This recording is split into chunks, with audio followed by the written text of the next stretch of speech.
नमस्कार। नेपाल टेलिभिजन समाचारमा यहाँलाई स्वागत छ। म सुरेन्द्र पौडेल र म अनिता बिन्दु। सुरुमा प्रमुख समाचार। नेपाल र भारत बीच परराष्ट्र सचिव स्तरमा द्विपक्षीय वार्ता। नेपाल भ्रमणमा रहनुभएका भारतीय विदेश सचिवद्वारा विभिन्न उच्चस्तरीय शिष्टाचार भेटघाट। उद्योगी व्यवसायिकका समस्या सम्बोधन गर्न सरकार सधैँ तयार रहेको प्रधानमन्त्री ओलीको भनाई। कोभिड पछिको आर्थिक अवस्था उकास्न हातेमालोका लागि निजी क्षेत्रलाई आग्रह। 6 महिनादेखि 5 वर्षसम्मका बालबालिकालाई भिटामिन ए र जुकाको औषधि खुवाउने अभियान सुरु। भोलिसम्ममा सबै 27 लाख बालबालिकालाई खुवाउने लक्ष्य। नेपालको धितोपत्र बजारमा नेप्से परिसूचक र कारोबार रकम दुवैमा ऐतिहासिक रेकर्ड। नेप्से 1893 अङ्क पुग्दा एकै दिनमा 7 अर्ब 61 करोड रुपैयाँको कारोबार।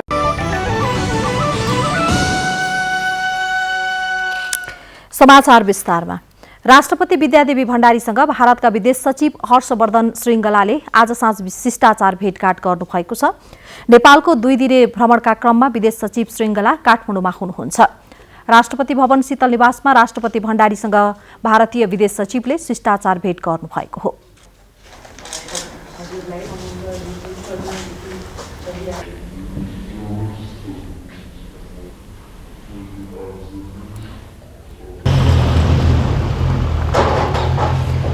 यसैगरी प्रधानमन्त्री केपी शर्मा ओलीसँग पनि आजै भारतका विदेश सचिवले शिष्टाचार भेट गर्नुभयो। सो भेटमा नेपाल र भारत बीचको सम्बन्ध सुधारका विविध पक्षमा कुराकानी भएको प्रधानमन्त्रीका परराष्ट्र मामिला सल्लाहकार डाक्टर राजन भट्टराईले जानकारी दिनुभयो।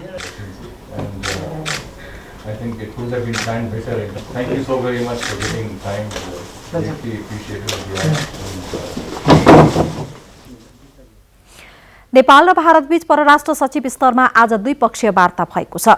परराष्ट्र सचिव भरत राज पौडेल र नेपाल भ्रमणमा रहनुभएका भारतका विदेश सचिव हर्षवर्धन श्रृङ्गला बीच काठमाडौँमा नेपाल भारत सम्बन्धका विभिन्न पक्षहरूमा द्विपक्षीय वार्ता भएको छ। नेपाल भ्रमणमा रहनुभएका भारतीय विदेश सचिव हर्षवर्धन श्रृङ्गला र नेपालका परराष्ट्र सचिव भरत राज पौड्याल बीच भएको वार्तामा दुवै देशका परराष्ट्र मन्त्रालयका प्रतिनिधिहरू सहभागी हुनुहुन्थ्यो। करिब 3 घण्टा लामो वार्तापछि सञ्चारकर्मीहरूसँग कुरा गर्दै भारतका विदेश सचिव श्रृङ्गलाले दुवै देशबीच आर्थिक लगायत विविध विषयमा छलफल भएको बताउनुभयो। भारतीय विदेश सचिव हर्षवर्धन श्रृङ्गला बिहिबार उच्चस्तरीय भेटघाटमा व्यस्त रहनुभयो। यस क्रममा उहाँले राष्ट्रपति विद्यादेवी भण्डारी र प्रधानमन्त्री केपी शर्मा ओलीसँग शिष्टाचार भेटवार्ता गर्नुभयो। भेटमा नेपाल र भारत बीच रहेको सीमा समस्या लगायत अन्य विषयमा कुराकानी भएको प्रधानमन्त्रीका परराष्ट्र मामिला सल्लाहकार डाक्टर राजन भट्टराईले जानकारी दिनुभयो। भेटको क्रममा विशेष गरी नेपाल भारत सम्बन्धलाई अगाडि लिएर जानका लागि भारतीय प्रधानमन्त्रीले सकारात्मक सन्देश पठाउनु भएको छ। हामी सम्बन्धलाई अगाडि बढाउन चाहन्छौँ, राम्रो बनाउन चाहन्छौँ भन्ने कुरा भन्नुभएको छ। भन्ने कुरा उहाँले प्रधानमन्त्री समक्ष राख्नुभयो। सँगै नेपाल र भारतका बिचमा सम्बन्धलाई अगाडि लिएर जाने नै पक्ष बलियो बनाएर लिएर जाने हाम्रो मान्यता छ। सकारात्मक वातावरण बनाऊँ, हाम्रा समस्याहरू छन् भने पनि तिनीहरूलाई वार्ता र संवादको माध्यमबाट टुङ्ग्याउँ भन्ने हाम्रो आशय रहेको कुरा उहाँले बताउनु भयो। प्रधानमन्त्रीले हामी नेपाल सधैँभरि वार्ताको पक्षमा हो। मैले धेरै अगाडिदेखि त्यही भन्दै पनि आएको छु। नेपाल र भारतका बिचमा बहुआयामिक सम्बन्ध छ। यो बहुआयामिक सम्बन्धसँगै हाम्रा बिचमा केही समस्याहरू पनि छन्। ती समस्याहरूको वार्ताद्वारा शान्तिपूर्ण हिसाबबाट समाधान गर्ने कुरामा पनि हामी सहमत छौँ। त्यसलाई छिटोभन्दा छिटो टुङ्ग्यायौँ, इतिहासले छोडेका समस्याहरूलाई पनि टुङ्ग्याउँदै अगाडि बढ्यौँ भने हामीले सम्बन्धलाई नयाँ उचाइ दिन सक्छौँ, राम्रो बनाउन सक्छौँ।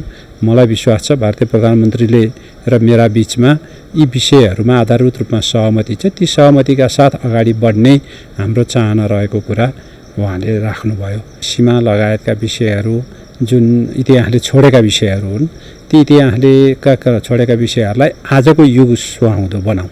त्योसित जोडिएका अरू पनि विषय छन् हाम्रा। यति धेरै विषय छन् नेपाल र भारतका बिचमा, त्यति सायद अरू मुलुकहरूका बिचमा त्यो तहमा छैन होला। त्यसो भएको हुनाले ती धेरै विषयहरूमाथि समस्या पनि छैन। केहीमा समस्या छन् भने तिनीहरूलाई वार्ताद्वारा समाधान गरेर लिएर जाने हाम्रो जुन प्रतिबद्धता छ, पहल छ, त्यसलाई हामीले निरन्तरता दिनुपर्छ। योभन्दा अर्को विकल्पबाट जाने हामीले सोच्नु हुँदैन भन्ने कुरा राख्नुभयो। यसैगरी परराष्ट्र मन्त्री प्रदीप कुमार गेवालीसँग भारतीय विदेश सचिव हर्षवर्धन श्रृङ्गलाले भेटवार्ता गर्नुभयो। परराष्ट्र मन्त्रालयमा भएको भेटमा दुई देश बीचको सम्बन्ध विस्तार गर्ने र विश्वव्यापी कोभिड-19 को महामारी विरुद्धको लडाईँमा सहयोग तथा सहकार्य गर्ने लगायतका विषयमा छलफल भएको छ। भेटवार्तापछि मन्त्रालयमा आयोजित कार्यक्रममा विदेश सचिव श्रृङ्गलाले 2000 भाइल रेमडेसिभिर परराष्ट्र मन्त्री गेवालीलाई हस्तान्तरण गर्नुभयो। सोही अवसरमा परराष्ट्र मन्त्री गेवालीले भेटवार्ता उपलब्धिमूलक भएको र यसले थप सम्बन्ध बलियो बनाउन सफल भएको बताउनुभयो। We are very close friends. There are a lot of opportunities and potentials to further strengthen and to elevate our relations in newer heights. I do believe that this visit will lay a solid foundation to further strengthen our relation, to address the outstanding issues, to further build up the mutual trust, and to craft wonderful neighborly relation between Nepal and India. भारतीय विदेश सचिव हर्षवर्धन श्रृङ्गलाले परराष्ट्र मन्त्रीसँगको भेट उपलब्धिमूलक भएको र आपसी सहयोग र सहकार्य गरेर जाने विषयमा कुराकानी भएको बताउनुभयो। I did intend to come in soon after I took over as Prime the COVID-19 intervened. Our bilateral relations are age-old and historic. We have something that very few countries have. We have civilization ties that come not from centuries but millennia. Even during the worst period of the COVID pandemic, the very strictly imposed lockdowns, we ensured that trade, essential supplies and commodities continue to flow between our two countries. भारतीय विदेश सचिव हर्षवर्धन श्रृङ्गलाले प्रमुख प्रतिपक्षी दल नेपाली काङ्ग्रेसका सभापति शेरबहादुर देउवासँग पनि भेटवार्ता गर्नुभयो। भेटमा दुई देशबीच रहिआएको सम्बन्ध सुधार र आपसी सहयोग आदान प्रदानबारे छलफल भएको थियो। त्यसअघि नेपालको 2 दिने औपचारिक भ्रमणका लागि भारतीय विदेश सचिव हर्षवर्धन श्रृङ्गला बिहीबार बिहान काठमाडौँ आइपुग्नु भएको हो। नेपालमा आएर मलाई अत्यन्तै खुसी लागेको छ, रमाइलो लाग्यो। म पहिला पनि काठमाडौँ आएको छु, तर फरेन सेक्रेटरीको रूपमा प्रथम भिजिट हो मेरो। भारतीय विदेश सचिव श्रृङ्गला नेपालको 2 दिने औपचारिक भ्रमण पूरा गरी शुक्रबार स्वदेश फर्कने हुनुहुन्छ। प्रधानमन्त्री केपी शर्मा ओलीले स्वदेशी उद्योगी र नेपालका उद्योगपतिहरूको हित प्रवर्धनमा सरकार प्रतिबद्ध रहेको बताउनु भएको छ। निजी क्षेत्रका उद्योगी र व्यापारीहरूको छाता संगठन नेपाल उद्योग वाणिज्य महासंघको 54औं साधारण सभाको काठमाडौँमा उद्घाटन गर्नुहुँदै प्रधानमन्त्री ओलीले सबैको संयुक्त प्रयासबाट मात्रै कोरोनाको महामारीसँग जुझ्दै आर्थिक विकासमा केन्द्रित हुन सकिने बताउनुभयो। प्रधानमन्त्री केपी शर्मा ओलीले कोरोना भाइरसले विश्वको अर्थतन्त्र तहस-नहस बनाएको र त्यसबाट नेपाल पनि अछुतो नरहेको बताउनु भएको छ। नेपाल उद्योग वाणिज्य महासंघको 54औं साधारण सभाको उद्घाटन गर्दै प्रधानमन्त्री ओलीले अहिले कोभिडका कारण सरकारले बजेट मार्फत लिएको आर्थिक वृद्धिको लक्ष्यलाई समेत नराम्ररी प्रभावित पारेको बताउनुभयो। यो गम्भीर समस्याबाट माथि निस्कन सरकार र निजी क्षेत्र दुवै मिलेर अघि बढ्नुपर्ने भन्दै प्रधानमन्त्री ओलीले समस्याबाट पार पाउन सबैको सामूहिक प्रयास आवश्यक रहेको बताउनुभयो। नेपाल सरकारको क्षमता, आर्थिक क्षमता, यसको फाइनान्सियल क्षमता यो साथीहरूले हेर्नु भएको छ। त्यसकारण हामीले आफ्नो अभिभावकको गच्छे अनुसार मात्रै अपेक्षा गर्न वाञ्छनीय हुन्छ। त्यो गच्छे कति छ त्यस अनुसार म यहाँहरूलाई कमसेकम एश्योर गर्न चाहन्छु। नेपाल सरकारले गच्छे अनुसार वा गच्छे भन्दा अझ अगाडि एक कदम अगाडि बढेर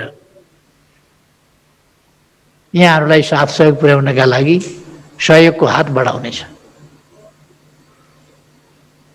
तर त्यो फेरि पनि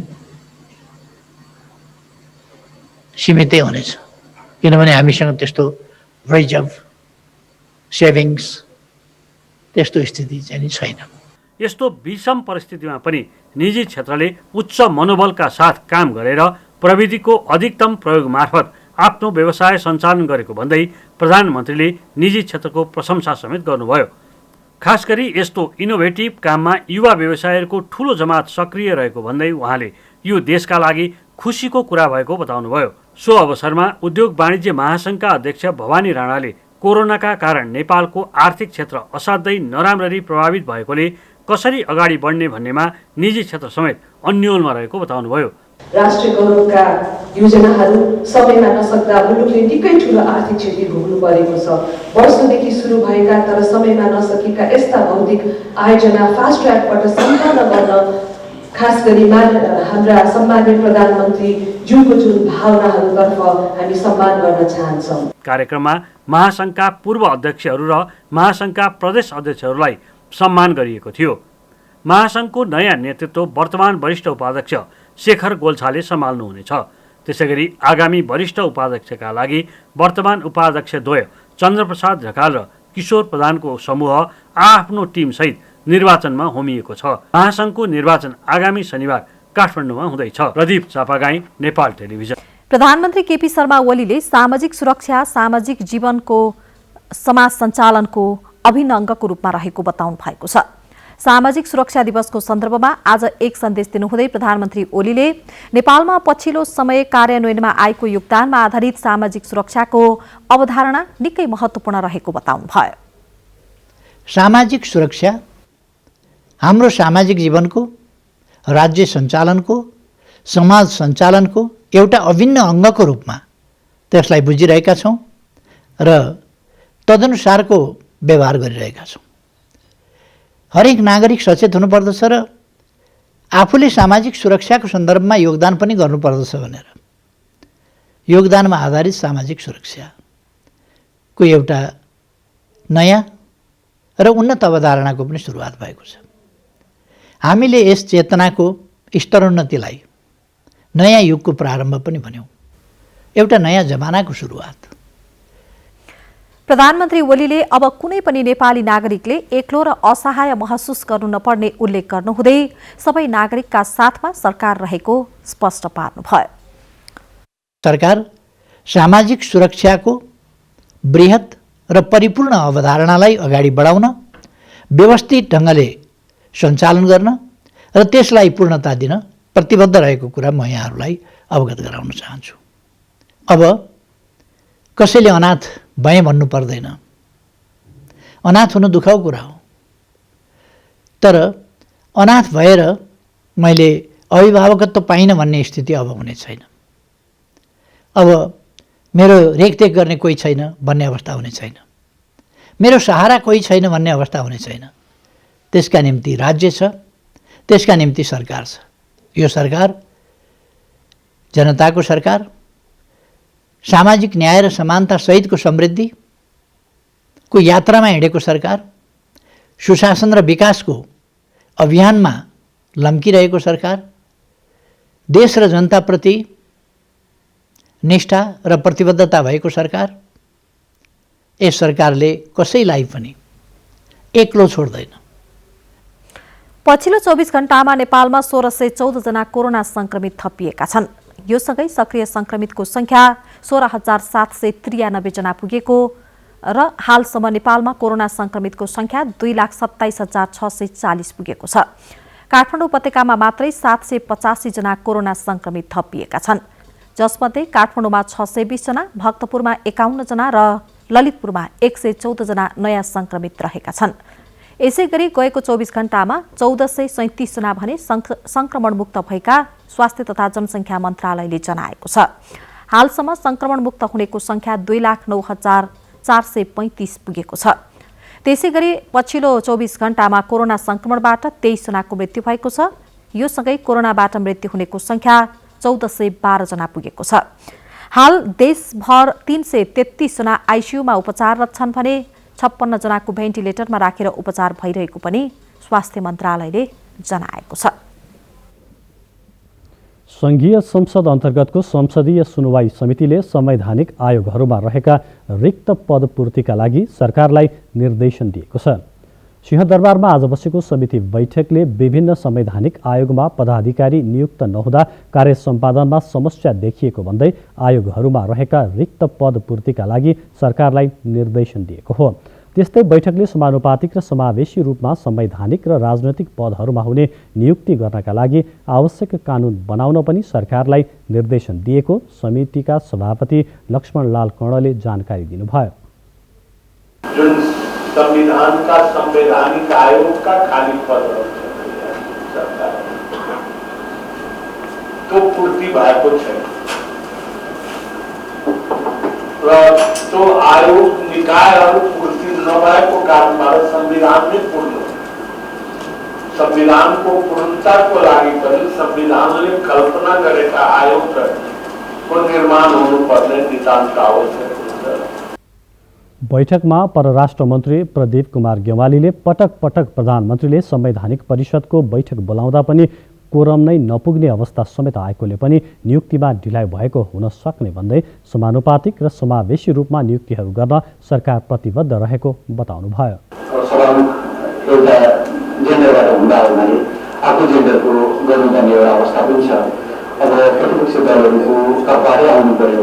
प्रतिपक्ष दलको तर्फबाट त्यो सम्बन्धी पनि प्रयास भएको छ भने पनि कुराले हामीलाई थाहै छ। त्यस कारणले गर्दा जे भए पनि अब यस्तो नियुक्त नभइरहनु पदहरू खाली रहनु उचित होइन, तर यसमा सरकार मात्रैलाई भन्नु चाहिँ उचित हुन्न भन्ने म ठान्दछु। बैठकमा समिति सदस्यहरूले समानुपातिक र समावेशी सिद्धान्तका आधारमा छिटो संवैधानिक आयोगमा नियुक्ति गर्न सरकारको ध्यानाकर्षण गराउनु भएको थियो। कोभिड-19 को जोखिमका कारण विगत 9 महिनादेखि बन्द रहेको रौतहटको गौरस्थित नेपाल भारत सीमा नाका आजबाट खुला गरिएको छ। सवारी साधन बाहेक पैदल यात्रीहरूलाई नाका आवत जावत गर्न दिइएको हो। सीमा नाका क्षेत्रमा रहेका बासिन्दाको भारतसँगको आबद्धता, बिहेवारी एवं उपचार गराउन भारततर्फ जाने अवस्थाले गर्दा अभिलेख राखी आवत जावत गर्न दिने निर्णय गरिएको प्रमुख जिल्ला अधिकारी इन्द्रदेव यादवले जानकारी दिनुभयो। नाका सञ्चालन गर्न दिने निर्णयमा नगरपालिकाले पनि समर्थन गरेको छ। मुख्य नाकाबाट ओहोर दोहोर गर्न पाइने भएकोले प्रशासनको निर्णय उचित भएको स्थानीयले बताएका छन्। देशभरिका बालबालिकालाई आजदेखि भिटामिन ए निःशुल्क खुवाउन थालिएको छ।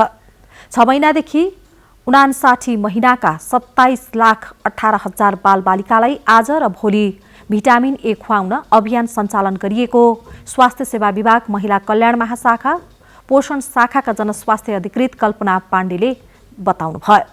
मुलुकका 753 स्थानीय तहका सबै ओडामा स्वास्थ्य स्वयंसेविका मार्फत भिटामिन ए खुवाउन थालिएको महाशाखाले जनाएको छ।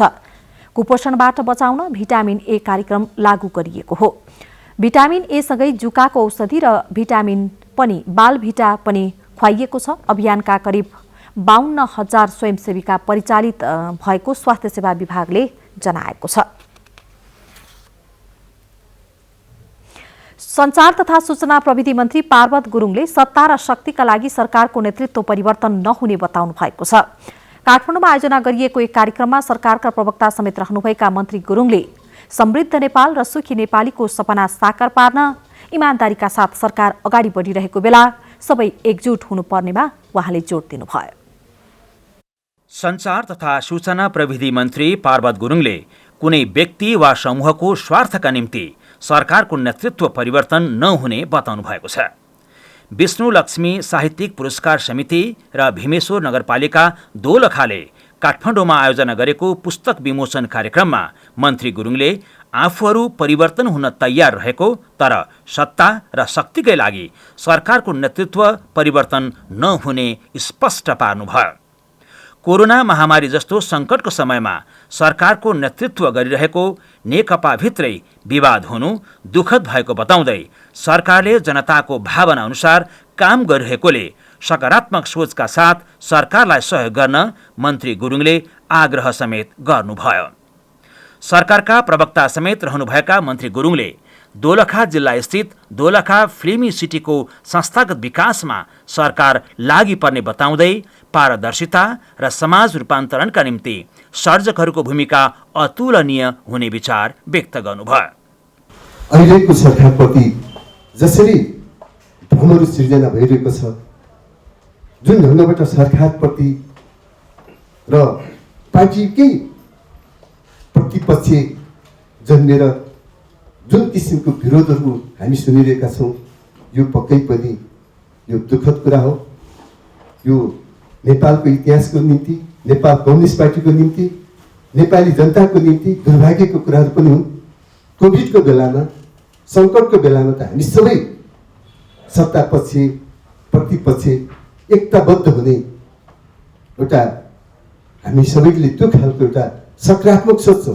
त्यस अवसरमा मन्त्री गुरुङले साहित्यकार एमबी खड्काको कविता सङ्ग्रह डाँडाको लाँखुरी र दोलखा जिल्लाका 23 जना सर्जकले लेख्नु भएको पुस्तक समीक्षा दोलखाली सर्जक विमोचन गर्नुभयो। राष्ट्रभक्ति र देशप्रेम लगायतका कविताहरू डाँडाको लाँखुरी कविता पुस्तकमा संग्रहित छन् भने दोलखाली सर्जक पुस्तकमा कथा, कविता, गीत, गजल, नाटक आदि समेटिएका छन्। कार्यक्रममा पूर्व मन्त्री एवं बागमती प्रदेशका नेकपाका सचिव आनन्द प्रसाद पोखरेल, बागमती प्रदेशका सांसद विशाल खड्का, पत्रकार एवं साहित्यकार चिरञ्जीवी मास्के लगायतले दोलखाली साहित्यकार र सर्जकहरूको योगदानका बारेमा चर्चा गर्नुभयो। क्यामेरामा पुरुषोत्तम घिमिरेका साथ मनोहरी थापा, नेपाल टेलिभिजन, काठमाडौँ। कोरोना संक्रमणले सबैतिर प्रभाव पारिरहँदा कोरोना नियन्त्रणका लागि सबैको सामूहिक प्रयास हुनुपर्नेमा विभिन्न क्षेत्रबाट जोड दिएको छ।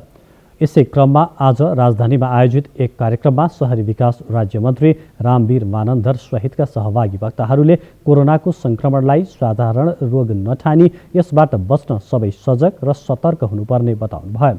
सोही कार्यक्रममा कोरोनाका बेलामा पनि सक्रियताका साथ सूचना प्रवाहमा खटिने नेपाल टेलिभिजनका ललितपुर संवाददाता ईश्वर महर्जन सहित विभिन्न सञ्चारकर्मीहरूलाई सम्मान गरिएको थियो। कोरोना भाइरसको संक्रमणबाट जोगिन स्वास्थ्य मापदण्डको पूर्ण पालना गर्नुपर्दछ। तर सुनसरीमा स्वास्थ्य मापदण्डको पालना नहुँदा संक्रमितहरू बढ्दै गएको बताइएको छ। मापदण्डको पालना गराउन स्थानीय प्रशासनले के गरिरहेको छ त? हेरौँ कोरोना केयर।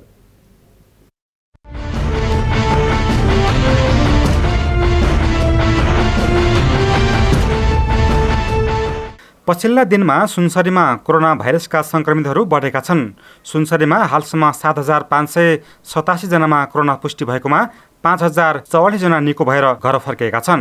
2,308 जना सक्रिय संक्रमित छन्। पूर्वाधार नभएको ठाउँमा संक्रमणको दर बढ्दै गएको छ। त्यसले संक्रमण नियन्त्रण गर्न कठिन भएको विश्लेषण स्थानीय प्रशासनले गरेको छ। अहिलेको अवस्था कोरोनाको के छ भने कुल सुनसरीमा देखिएका 7,487 जना पोजिटिभ हो। त्यसमध्ये 5,044 जना निको भइसक्नु भएको छ है। त्यसपछि अब डेथ 133 जना छ मृत्यु। त्यसपछि अब एक्टिभ केस चाहिँ 2,308 जना छ। होम आइसोलेसनमा 2,238 छ। एउटा तथ्याङ्क यो हो। अब कुरो के भने हाम्रोमा होम आइसोलेसनमा बढी बसिदिनु भयो। होम आइसोलेसन हामीले 10 वटा होम आइसोलेसन छन्। त्यहाँ करिब करिब हाम्रो 750 बेड तयार गरेको अवस्था हो। होम आइसोलेसनमा नै बस्न उहाँहरू उत्प्रेरित हुनुभयो। त्यसले गर्दा संस्थागत आइसोलेसन चाहिँ हामीले 10 वटा, होम आइसोलेसनमा बस्न उहाँहरू उत्प्रेरित भइदिनु भयो र यो घरमा चाहिँ यो संक्रमण बढ्यो। जनस्वास्थ्यका मापदण्डको पूर्ण पालना नहुँदा संक्रमण बढेको निष्कर्ष स्थानीय प्रशासनले निकालेको छ। दशैं अघिसम्म सुनसरीमा संक्रमण नियन्त्रण गर्न सकिने अवस्थामा रहे पनि पछिल्ला दिनमा आम नागरिकबाट स्वास्थ्य मापदण्ड पालनामा लापरवाही हुँदा संक्रमण बढेको हो। बुझेकै मान्छेले पनि नबुझे जस्तो गरेपछि मापदण्ड पालना गराउन चुनौती देखिएको हो। यो यथार्थ हो। हामीले दशैं अगाडिसम्म बजार आफै अनुगमन गरेर हामीले जसले मास्क लाउनु भएको थिएन उहाँहरूलाई जरिवाना पनि गर्यौं, प्लस जरिवाना गर्दा गर्दै हामीले मास्क पनि वितरण गरेर आयौं। त्यस्तो अवस्था थियो। अब यो दिनै पछि जरिवाना गर्ने र मास्क वितरण गर्न पनि यो सम्भव नहुने रहेछ। अब यो चाहिँ पब्लिकले नै म संक्रमणबाट बच्छु भनेर हिँडियो भने राम्रो हुन्थ्यो। अलिकति पब्लिकबाटै नेग्लिजेन्स भएको हो कि भन्ने मलाई चाहिँ फिल भएको छ। किन नबुझ्ने मान्छे हुनुहुन्न, मास्क किन्न नसक्ने हैसियत पनि छैन उहाँहरूलाई। किनभने बजारमा हजारौंको सामान किन्नुहुन्छ, एउटा 10-20 रुपियाँको मास्क किन्न सक्ने हैसियत छ, तर पनि उहाँहरू मास्क लगाइदिनुहुन्न। यसले गर्दा अलिकति नेग्लिजेन्स भएको हो कि जस्तो लाग्छ। हुन त स्थानीय प्रशासनले स्वास्थ्य मापदण्डको पूर्ण पालना गराउन प्रयास नगरेको होइन। सबै स्थानीय तहमा प्रचारात्मक अभियान नै सञ्चालन गरेर मापदण्ड पालना गर्न आह्वान गरिँदै आएको छ। विगतमा मापदण्डको पालना नगर्नेलाई नियन्त्रणमा लिएर कारबाही गर्ने गरेको भए पनि ठूलो समूहलाई नियन्त्रणमा लिन समस्या हुने गरेको अनुभव प्रशासनको छ। मासलाई नियन्त्रण गर्न अलिक गाह्रो हुँदो रहेछ। व्यक्तिलाई नियन्त्रण गर्न सजिलो हुन्छ, जस्तो इन्डिभिजुअल कसैले केही बदमासी गरेर पनि त्यसलाई नियन्त्रण गर्न सजिलो हुन्छ, तर सबै मासलाई नियन्त्रण गर्छु भन्दाखेरि अलिकति गाह्रो हुँदो रहेछ। त्यो चाहिँ सबैले बुझिदिनु पर्यो। हामीले प्रचारात्मक काम के पनि गरेको छ भने बसमा पनि कमसेकम त्यो सन्देश प्रवाह गरिदिनु होला, रेडियोमा पनि त्यो सन्देश प्रवाह गरिदिनु होला भनेको छ। विभिन्न पत्र पत्रिकामा सन्देश प्रवाह छ। व्यक्ति आफै पनि कोरोनाबारे विज्ञ भइसकेको अवस्था छ, तर विज्ञ हुँदाहुँदै पनि अलि नेग्लिजेन्स गरेको कारणले गर्दाखेरि यो बढेको। कोरोनाको संक्रमणबाट जोगिन मास्क लगाउने, भौतिक दूरी कायम गर्ने, सेनिटाइजर प्रयोग गर्ने वा पटक पटक हात धुने गर्नुपर्छ। यस्ता मापदण्डको पूर्ण पालना गर्न सरकारले पटक पटक आह्वान गर्दै आएको छ। मापदण्डको पालना गराउन सकिए संक्रमण नियन्त्रण गर्न सकिने भएकाले स्थानीय प्रशासनले सबैलाई यसको अनिवार्य पालना गर्न आग्रह गरेको छ। मापदण्डको पालना नगरे स्थिति नियन्त्रणभन्दा बाहिर जानेतर्फ सचेत गराइएको छ। हाम्रो अनुरोध जुन अहिले अघि एसएमएस पालना चाहिँ स्ट्रिक्टली गरिदिनुहोस् भनेर हामी सबैलाई तपाईँ मार्फत अनुरोध गर्दछौँ, एनटिभी मार्फत अनुरोध गर्दछौँ। र एसएमएस पालना गर्नु भनेको अहिले सामान्य कुरो भइसकेको छ। तर त्यसलाई हामीले सामान्यलाई चाहिँ अझ सामान्यकरण गरियो भने यो खतराको स्थिति पनि हुन सक्छ। यसलाई चाहिँ हामीले एउटा अनुशासित हिसाबले यी सामान्य कुराहरू पालना गरिदियौँ भने संक्रमण नियन्त्रण हुन्छ। सुनसरीमा जनस्वास्थ्यका मापदण्डको पालना गराउन स्थानीय पालिकाहरूले पनि प्रचारात्मक अभियानलाई तीव्रता दिएका छन्। संक्रमितको उपचारको व्यवस्था समेत मिलाइएको छ। धेरै मानिस भेला हुने कार्यक्रम गर्न रोक लगाइएको छ। उहाँहरूले चाहिँ के गर्नुभएको छ भन्दाखेरि उहाँले प्रचारात्मक काम पनि गर्नुभएको छ।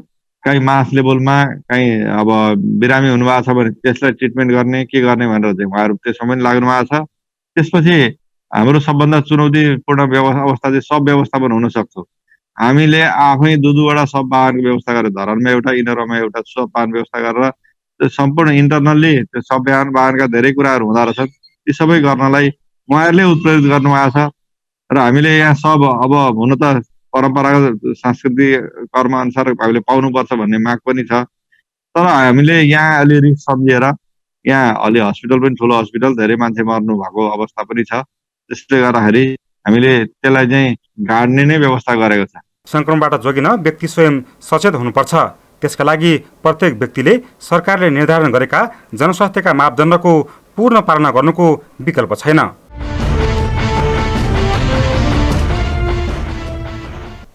ललितपुरको भैँसेपाटीमा निर्माण भइरहेको संघीय मन्त्रीहरू, प्रदेशका मुख्यमन्त्री र प्रदेश प्रमुखको आवास भवन निर्माण जारी छ। ती आवासीय भवनको निर्माण अर्को वर्ष सम्पन्न हुने गरी काम भइरहेको आयोजनाले जनाएको छ।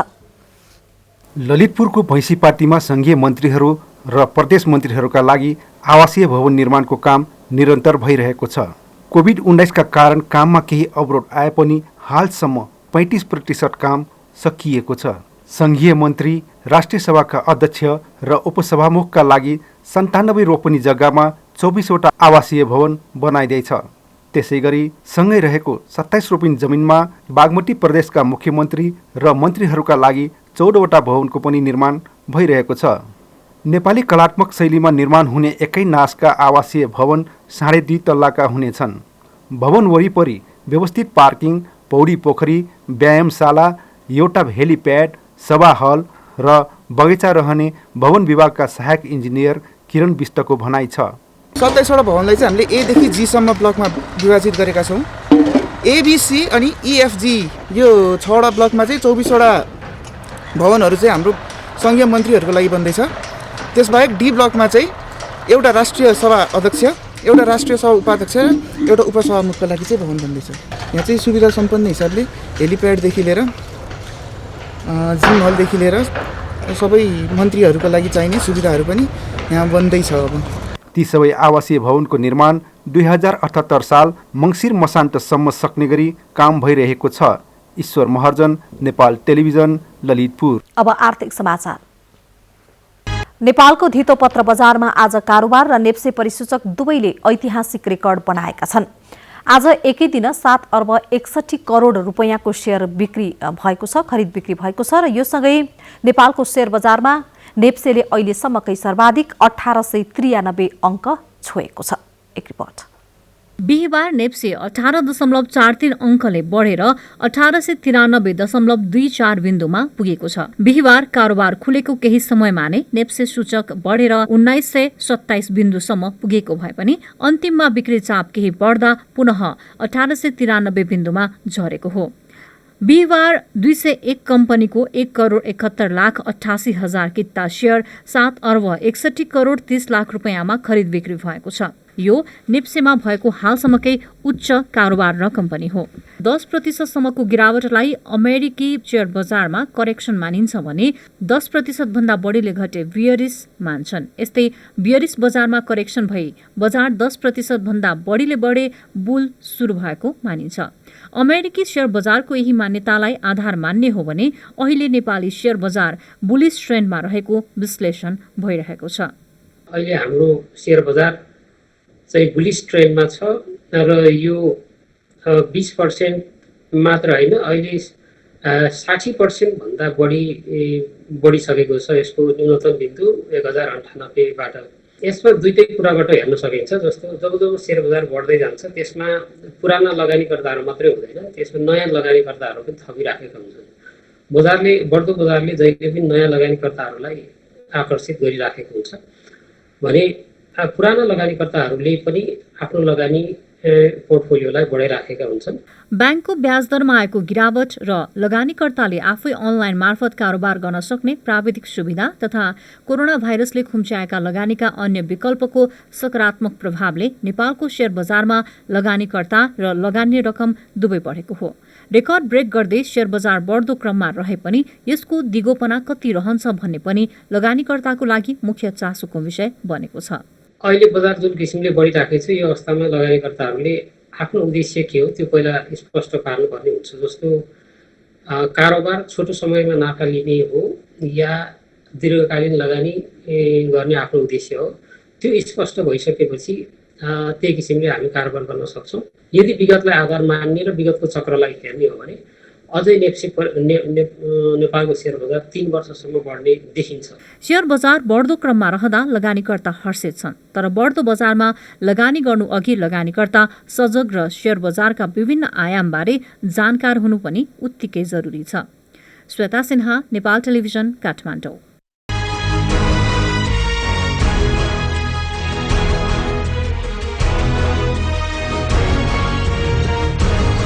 समाचार बुलेटिनको अन्त्यमा प्रमुख समाचार फेरि एकपटक। नेपाल र भारत बीच परराष्ट्र सचिव स्तरमा द्विपक्षीय वार्ता। नेपाल भ्रमणमा रहनुभएका भारतीय विदेश सचिवद्वारा विभिन्न उच्चस्तरीय शिष्टाचार भेटघाट। उद्योगी व्यवसायीका समस्या सम्बोधन गर्न सरकार सधैँ तयार रहेको प्रधानमन्त्री ओलीको भनाई। कोभिड पछिको आर्थिक अवस्था उकास्न हातेमालोका लागि निजी क्षेत्रलाई आग्रह। 6 महिनादेखि 5 वर्षसम्मका बालबालिकालाई भिटामिन ए र जुकाको औषधि खुवाउने अभियान सुरु। भोलिसम्ममा सबै 27 लाख बालबालिकालाई खुवाउने लक्ष्य। नेपालको धितोपत्र बजारमा नेप्से परिसूचक र कारोबार रकम दुवैमा ऐतिहासिक रेकर्ड। नेप्से 1893 अङ्क पुग्दा एकै दिनमा 7 अर्ब 61 करोड रुपैयाँको कारोबार। हवस् त यसको साथै यो समाचार बुलेटिन यही सकिन्छ। तपाईँ नेपाल टेलिभिजन हेर्दै गर्नुहोला। नमस्कार।